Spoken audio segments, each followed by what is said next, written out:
भाइयों, लगभग 60 वर्ष हो गए। 60 वर्ष पुराने में हमारे गुरुदेव घर पर आए थे और उन्होंने कई बातें कही।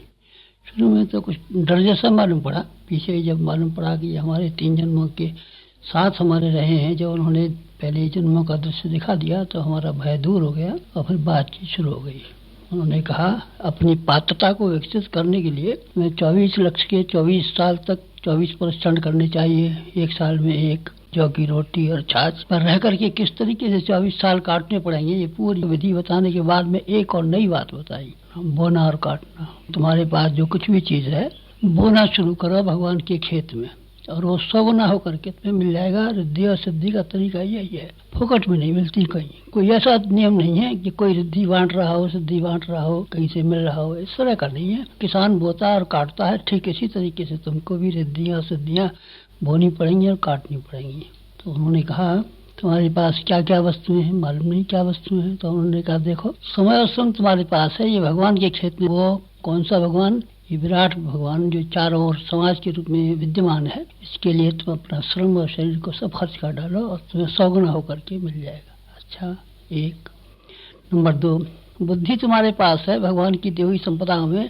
अकल से बजाय इसका चिंतन करने के, उसका चिंतन करने के, अहंकार का चिंतन करने के, वासनाओं का चिंतन करने के, इन बेकार की बातों का चिंतन करने की अपेक्षा अपनी चिंतन करने की जो सामर्थ्य है उसको सारी की सारी को भगवान के निमित्त लगा दो, उनके खेत में बो। ये तुम्हारी बुद्धि 100 गुनी होकर के तुमको मिल जाएगी। 2, तीसरी चीज तुम्हारे पास है भावनाएं।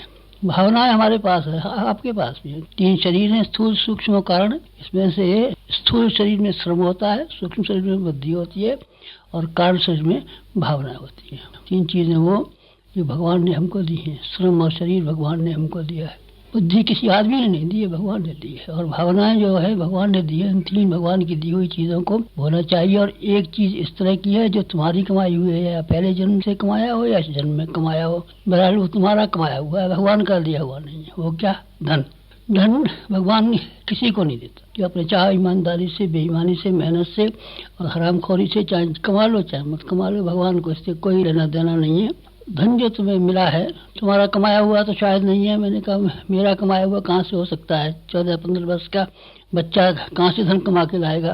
पिताजी का दिया हुआ धन है। ये सारे के सारे धन को भगवान के खेत में बो दो और ये 100 गुना होकर के मिल जाएगा। बस मैंने गांठ बांध ली और वो 60 वर्ष से एक बधी हुई गांठ मेरे पास जो कहते हुए चली आ रही है। जो कुछ भी कमाया था हमने सब बो दिया। हमारे पास जो जमीन थी उसके जब जिम्मेदारियाँ खत्म हुई तो उसका जो पैसा आया गायत्री बनाने के लिए हमने दान दे दिया। हमारी बीबी के पास सोना था 60 तोले के करीब, वो भी हमने बेच कर उसी को दे दिया। जो कुछ भी हमारे पास था सब खाली कर दिया और वो गायत्री भूमि के बनाने में, भगवान का घर बनाने में, भगवान का मंदिर बनाने में हमने खर्च कर दिया। फिर 80 बीघे जमीन खुदकाश्त की हमारे पास रह गई थी, फिर उसको भी खर्च कर डाला। उसको काय में खर्च किया?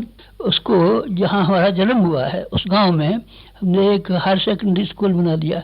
कभी आप जाएं तो देखना आपकी तबीयत बाग हो जाएगी। और फिर वहाँ के दूर तक कोई अच्छा अस्पताल नहीं है। सैकड़ों आदमी बीमार हो जाते हैं, उनकी मृत्यु हो जाती है, स्त्रियों की मृत्यु हो जाती है, गर्भवतियों की मृत्यु हो जाती है। तो हाँ, एक अच्छा अस्पताल बने तो अच्छी बात है। बहुत शानदार अस्पताल हमने बना दिया है। ये कहाँ से बनाया? जो पैसा पिताजी का छोड़ा हुआ था उसको हमने खाया नहीं है। छोटी उम्र में खा लिया होगा तो हम नहीं कह सकते, लेकिन इसके बाद में हमने किसी का दिया हुआ धन खाया नहीं, वो सब खर्च कर डाला, एक एक पाई खर्च कर डाली। हमारे पास उनका दिया हुआ कुछ भी नहीं। आपके पास कितना धन है, हमारे पास कुछ नहीं। तो फिर तो आप तो नुकसान में रही। अरे आप नुकसान की बात कहते हैं। हमारे गांव कभी आप जाएं तो हमारा कच्चा मकान था, सारे गांव कच्चे मकान थे, हमारा भी कच्चा मकान था, फूट टूट के बराबर हो गया। लेकिन यहाँ जहाँ कहीं भी हम रहते हैं पक्के मकानों में रहते हैं, बड़े शानदार मकानों में रहते हैं।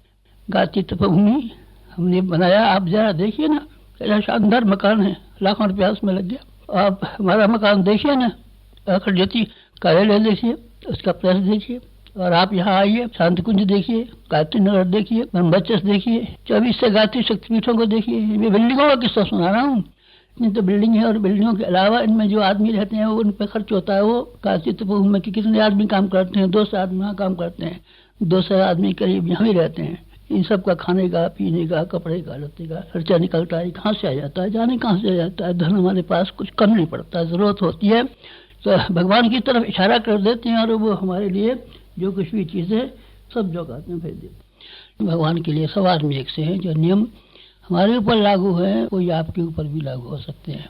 भगवान ना हमारे साथ में रियायत करने वाले हैं, ना आपके साथ में उनका कोई बैर विरोध है। तरीके वही है जो हमारे जीवन में हमको बताए गए। हमारे गुरु ने हमको तरीका बताया था और हमने स्टार्ट कर लिया, और हम गुरु को बहुत धन्यवाद देते हैं। और आपको हम सिखाते हैं और समझाते हैं और बताते हैं कि आप उसी रास्ते पे चलिए जिस रास्ते पे हम चले हैं। आप भी निहाल हो जाएंगे और धन्य हो जाएंगे। और क्या कहूँगा आपसे, बस।